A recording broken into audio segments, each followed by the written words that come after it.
It was a beautiful sunny afternoon at Greenwood Park, where families gathered around picnic spreads. The laughter of children echoed from the playground, and soft conversations added to the warm atmosphere. Sitting quietly on a bench under the shade of a tree was Mr. Henry Miles, a composed man in his 50s, holding an old novel. He appeared utterly relaxed, seemingly unbothered by the curious glances drawn by the bold slogan on his red cap. Amid the bustling crowd, Ms. Sarah Collins, a woman in her late 30s, was walking her small dog. Her eyes were immediately drawn to Mr. Henry's cap. To Sarah, it wasn't merely an accessory. It symbolized everything she staunchly opposed. A wave of discontent surged within her, and her steps slowed with each passing second. Unable to suppress her frustration, Sarah decided to act. She strode directly toward Mr. Henry, her tone sharp and confrontational, demanding that he leave the park. Yet, Mr. Henry remained calm and steadfast, unmoved by her hostility. His unwavering demeanor only heightened Sarah's irritation, and in a fit of anger, she pulled out her phone to call the police, determined to restore justice. What happened next not only shocked everyone in the park, but also left Sarah grappling with disbelief. Little did she know that her snap judgments and impulsive actions would confront her with an unexpected truth and deliver a lesson she'd never forget. Before we dive deeper into this emotional story and its shocking revelations, don't forget to hit the subscribe button and turn on notifications so you won't miss any other meaningful stories. Have you ever been in a situation that made you rethink the way you perceive others? Share your thoughts in the comments below. It was a cool, serene afternoon at Greenwood Park, where gentle breezes swept through the trees and the sunlight illuminated every corner with a radiant glow. Children's laughter echoed from the playground, blending with the rustling leaves to create an unusually peaceful scene. On an old bench under the shade of a large oak tree, Mr. Henry Miles, a man in his mid-50s, sat quietly reading a worn-out novel, seemingly lost in his thoughts. Henry was no ordinary man. There was a calmness about him, a composed demeanor that was hard to ignore. His red cap, bearing the bold slogan, "Make America Great Again," stood out vividly under the afternoon sun, although Henry himself seemed oblivious to the curious glances it attracted. For him, Greenwood Park was a sanctuary, a small escape where he could unwind after long days of work. Elsewhere in the park, Sarah Collins, a 40-year-old woman, was walking her small dog. Sarah, who prided herself on being a guardian of community harmony, often spent her afternoons here enjoying the fresh air. But today, her eyes stopped abruptly when they caught sight of the red cap perched on Henry's head. A surge of intense emotions swelled within Sarah. She felt uncomfortable, even angry, as though the cap had shattered the tranquility of the place she cherished. "How can such a symbol appear here?" she murmured, her eyes reflecting a mix of disappointment and frustration. To her, the cap wasn't just a fashion accessory. It carried deep meanings she couldn't accept. Sarah paused for a moment, her grip tightening on the dog's leash. She felt compelled to act, to do something to preserve the harmony of this community. "I can't stay silent. This is a park for everyone, and that symbol, it doesn't belong here," she thought, her emotions churning. Summoning her courage, Sarah began walking toward Henry. Her steps were brisk and determined, but her heart raced as though it might leap out of her chest. As she drew closer, Henry looked up, and for a brief moment, their eyes met. "Good afternoon," Sarah began, her voice slightly trembling, though she masked it with firmness. "I think your hat doesn't belong here."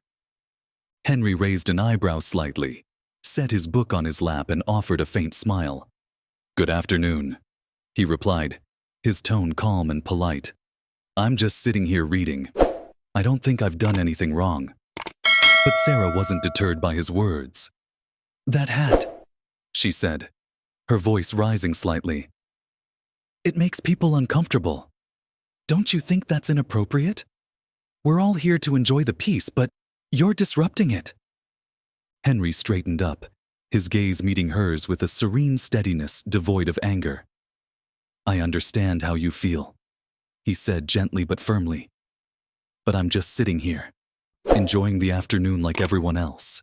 This hat, it's not hurting anyone. His measured response only fueled Sarah's frustration. To her, it felt as if Henry was deliberately ignoring the values she sought to protect. You don't understand, she retorted, her tone becoming sharper. That hat represents division. It doesn't belong here. Henry sat in silence for a moment, his eyes reflecting empathy. But instead of reacting, he simply picked up his book and said, I'm not looking to argue, ma'am. I just want to sit here and read. In that moment, silence enveloped them. Yet within Sarah, feelings of helplessness and anger surged. She turned away, pulling out her phone to dial the police. If he won't leave, I'll let the authorities handle it, she muttered, her irritation and resolve evident in her voice. Henry let out a soft sigh, his gaze following Sarah with a hint of weariness, but maintaining his unshakable calm. What a shame, he thought to himself. People are so quick to judge others for things they don't understand. The atmosphere in Greenwood Park remained peaceful. Birds chirped melodiously, blending with the playful laughter of children, while the faint scent of grass and trees lingered in the gentle breeze. Yet amidst this picturesque scene, subtle tensions began to ripple. Sarah, fueled by her growing determination, moved closer to Mr. Henry. Each step seemed strengthened by her belief that she was standing up for what was right. Henry sat quietly, his eyes fixed on the old book in his hands. He sensed Sarah's gaze before she spoke, but remained composed, as though he was no stranger to such encounters. When Sarah finally stood before him, Henry looked up, his eyes gentle yet steadfast. Excuse me, sir, Sarah began, her voice resolute but tinged with a slight tremor. Your hat is making many people uncomfortable. I think you shouldn't be wearing it here. Henry paused briefly, then calmly closed his book and placed it on his lap. He looked up at Sarah and gave a faint smile. I'm sorry if my hat makes you feel that way, he said, his tone as calm as a still lake. But I'm just sitting here reading. I don't believe I'm disturbing anyone. Despite his polite response, Henry's words felt like fuel to the fire burning inside Sarah. She felt challenged, as though her concerns were being dismissed. It's not that you're not disturbing anyone, she said, her voice slightly rising. That hat, it represents division. Don't you see that it doesn't belong here? Henry maintained his gentle smile. I don't think a hat can harm anyone, he replied, his gaze unwavering. But if it truly bothers you, that's your feeling. I don't intend to offend or provoke anyone. These simple words, however, struck a nerve with Sarah.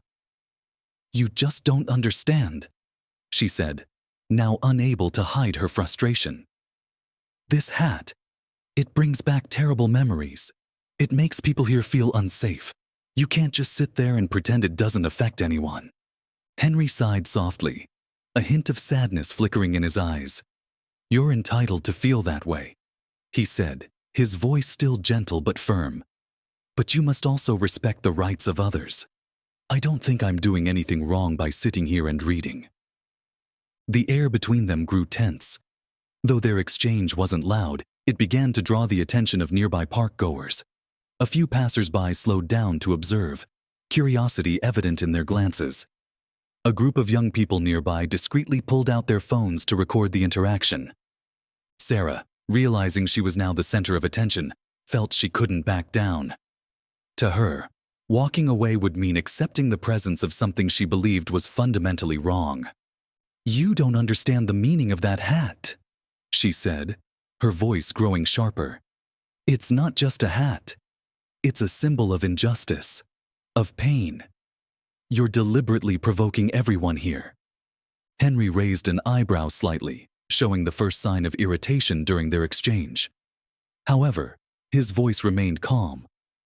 I'm not deliberately provoking anyone, he said. I'm simply sitting here, enjoying the afternoon. If you think I'm doing something wrong, perhaps the issue lies in your perspective, Not in this hat. Those words stung Sarah, making her feel defeated.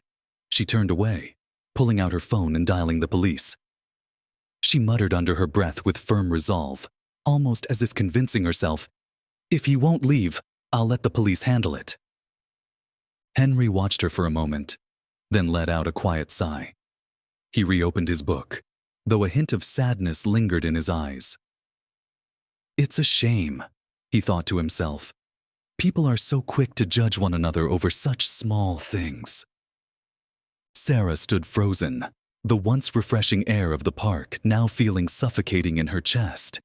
She felt the full weight of her confusion, shame, and regret surging within her. The murmurs of the crowd grew louder in her ears, every glance now piercing. No longer the supportive looks she had imagined, but ones of judgment, even disdain. How could I have been so wrong? Sarah asked herself, her eyes darting around as if searching for an escape. But Greenwood Park, her once beloved sanctuary, now seemed to close in on her, stifling her with the consequences of her own actions. As the crowd gradually dispersed, a few people cast lingering, meaningful glances her way before walking off. Sarah remained rooted to the spot, her legs seemingly paralyzed. A deep sense of disappointment welled up inside her, not just directed at others, but at herself. Why did I let my emotions control me like that? She wondered, her inner voice trembling with guilt. Henry's words echoed in her mind, like a bell ringing through the fog. Don't let what you see on the surface blind you to the truth. Those words, spoken gently, carried the weight of a profound lesson. Sarah knew she had been wrong, not just in her actions but in how she had perceived the situation. For several days, Sarah avoided the park. Every time she thought about that day, her heart grew heavy. The image of Henry, calm, composed, yet clearly disappointed, replayed in her mind like a persistent reminder of her mistake. She knew she had to do something but didn't know where to start. One evening, Sarah sat alone in her small living room. On the table in front of her, her phone glowed with the name of the local police department. Her hand trembled slightly as she picked it up. I can't keep avoiding this, she thought, taking a deep breath before pressing the call button. A polite voice answered on the other end. Summoning all her courage, Sarah explained the reason for her call. I'd like to speak with Chief Miles, she said, her voice soft but resolute. I need to apologize to him. There was a brief pause, the person on the line seemingly recognizing her name. I'll pass along your message, they replied. We'll call you back once he's available. As Sarah hung up, her heart pounded like a drum. She didn't know if Henry would agree to meet her, but she knew it was the right thing to do. Not to ease her own shame, but to confront her mistake and perhaps learn to be better. 2 days later, Sarah received a call from the police department. The voice on the other end informed her that Chief Miles had agreed to meet. A wave of relief mixed with anxiety washed over her. He agreed. But what will I even say? She wondered. That evening, Sarah sat in front of her mirror, rehearsing her words over and over. I'm sorry for what I did. I was wrong to judge you. But each time she practiced, the words felt inadequate to express the depth of her remorse. She spent a sleepless night, tossing and turning as her mind replayed the events of that day in the park. Every word she had said, every accusing look she had drawn. She realized her apology needed to be more than words. It had to be a commitment to change. The next morning, Sarah arrived at the police station, her heart heavy with apprehension. She was led into a small meeting room where soft light streamed through the window. Seated across from her was Henry Miles, his calm demeanor as unwavering as it had been that day in the park. Thank you for agreeing to meet me, Sarah began, her voice trembling slightly. Henry nodded, his gaze steady and free of judgment, filled instead with quiet expectation. I'm here to listen, he said, his tone deep and composed. Sarah took a deep breath, trying to keep her voice steady. I want to apologize to you. I judged you based only on what I saw without trying to understand who you are or why you were there. I let my emotions control me, and I was wrong." Her words, though brief, carried the weight of heartfelt sincerity. Tears welled in her eyes, as though she wanted to say more, but couldn't find the words. Henry regarded her for a long moment, then gave a slight nod. "I understand," he said, his voice warm yet firm. "We all make mistakes. What matters is what you learn from them." Sarah stepped out of the police station, the clear blue sky stretching open before her. A sense of relief washed over her. Not the light-hearted kind that comes from being forgiven, but the weightier realization that she needed to be better. Henry's words still echoed in her mind. "What matters is what you learn from your mistakes." Sarah didn't see this as the end of the story, but rather the beginning of a new chapter, a journey of change.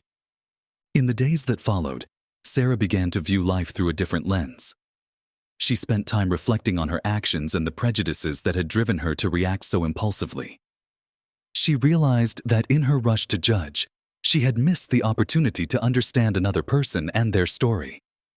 Determined to grow, she started attending workshops on empathy and confronting biases. There, she listened to stories from people with diverse experiences, those who had been judged unfairly because of their appearance or opinions. Each story served as a powerful reminder, helping her understand the value of seeking to understand rather than rushing to conclusions.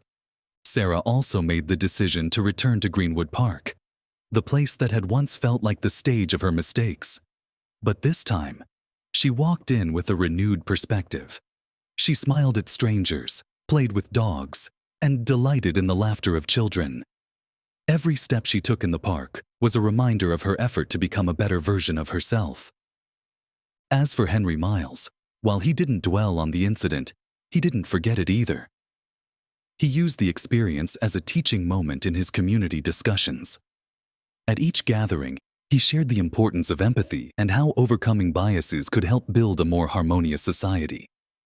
Sometimes, with just a bit of patience and compassion, we can see the world in an entirely different way, he said during one of his talks.